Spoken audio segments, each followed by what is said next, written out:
এই যে আমার রিভুর সাথে আমার রিভুর প্রথম রং জুতো পরা নেই, জুতো পরা থাকতে নেই।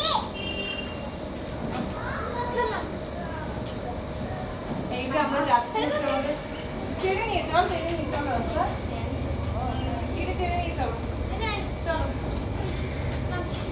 চলো দিও হাত ধরো। আমরা যাচ্ছি এখন আমাদের শ্বশুরের দোকানে। আমার রিভু বাবা যাবে না, ও বাড়িতে থাকবে, ও একটু বেরিয়েছে মায়ের সাথে, মাকে টাটা করতে। টাটা।